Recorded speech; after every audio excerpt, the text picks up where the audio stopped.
country. I just got back from Peru. They're doing the same thing. They're all buying airline tickets to come to the launch event in Vegas from Peru. So that just tells you how big and how serious this is. It's up to you. Going to Vegas from Orlando is the easiest way.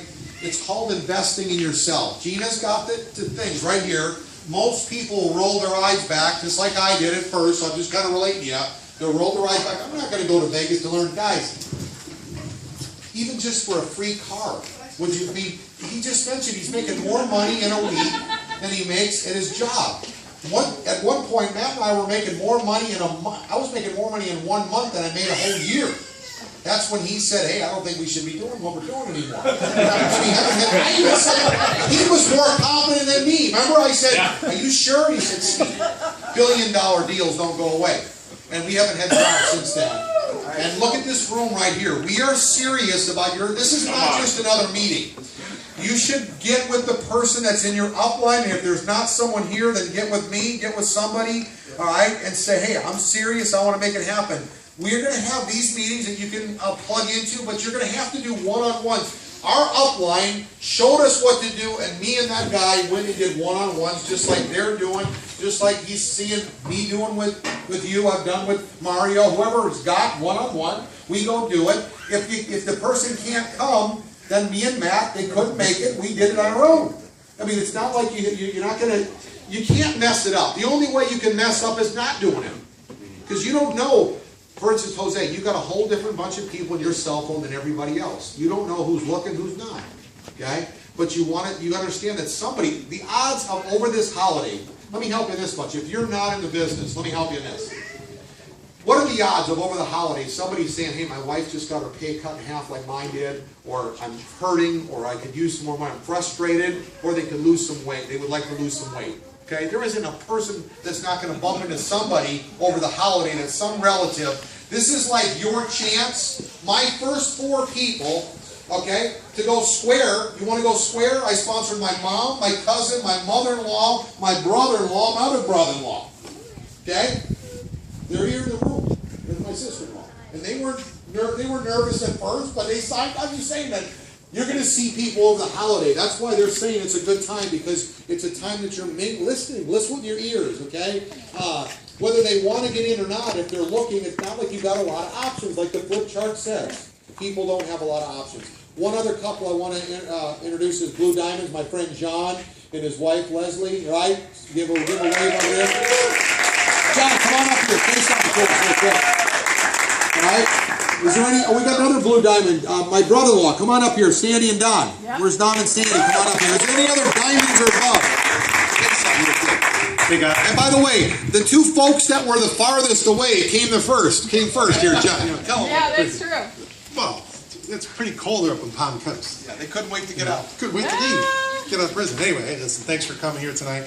And like I said, if you're not really excited about this, I learned to get excited like Steve or Gina was saying, or no, Kim was saying, when Matt didn't need to go to work anymore, he was a carpenter.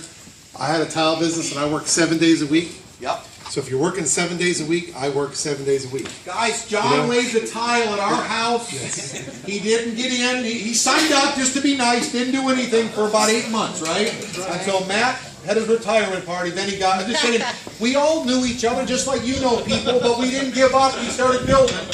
I want you to tell that story. Yeah, what were you thinking? You got to just kind of, sometimes people might not be interested, doesn't mean they're not interested. Okay, so you have to kind of like, lay back a little bit. Don't force nobody, because if you force them in, they're going to get out.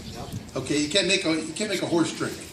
Okay, you know what I'm saying? So that's but when he wants to, he'll drink it, right? It's the same stuff. So Matt came over. He talks to me about this stuff, and I said, listen, I'm not interested in anything you're talking about. Which I wasn't. I wasn't a big wine drinker, so this is all of the business. Okay? So if I was a wine drinker, I would have signed up probably that night. But I wasn't, so I didn't care. So I enrolled just to be, hey, listen, what's the worst thing that can happen? I'll get help. To get Matt to stop? And Matt stops. He'll stop talking to me about it. So he called me once a week. I should go to one of these meetings. He said, Matt, I should not go to one of these meetings. So it goes over and over. A couple people called me and said, hey, what's Matt doing? He's got some drink. But he goes, well, should we talk to him? Yeah, go talk to him. So a couple people. I even gave a guy a couple shots for it. I said, go see Matt. Just like that. I didn't say you want to enroll with me. I didn't care. I wasn't interested one little bit. But anyway, so a couple months go by. There's a couple more meetings. I never went to one yet. I could have went to one easily on the boat because all I had to do is take the boat down the lake. I never even went to a meeting. But you probably weren't interested because your business is doing well. Yeah, and in the tile business at the moment, I was ambitious, so I was always working. And so things were going good. So if you're good, you're thinking you got money. I bought a bunch of houses. And I thought the retirement was going to be there with big houses. Well, you know what happens with houses, right? Everything went disastrous. There was no work, no nothing, and everything disappeared, right? Well, that's where. So after that went on, Matt didn't have a job anymore. Okay, so I'm thinking it's pretty good. I'm like, oh, this is pretty good. Okay, I figured I might want to listen to one of them CDs now. Yeah. And I still remember going to the first meeting. I said, I'm going to go to this meeting. If I don't like it, maybe I'll just leave. So I sat there, look at it, and said, well, I think I'm going to suffer through this. It's worth 10 grand a week. Like if I said you was 10 grand a week across that pool, how many people are going to jump in that pool right now and go get it? Right? Why talk to a guy over here somewhere? Listen, I jump across the pool right now, 10 grand, I'd be fighting you over that 10 grand. So I'm saying, so 10 grand a week is worth, learning something, right? Okay, is that fair enough? Yeah. So I wasn't excited about it. I was excited about it because there's a possibility of that kind of income, and maybe you could sleep and still make money like Steve was talking about. Yeah. That's the only reason why I started this. I really didn't start it because the juice was good. I didn't start it. It was not my reason. It's good. It's good, but it wasn't my reasons. My reason was,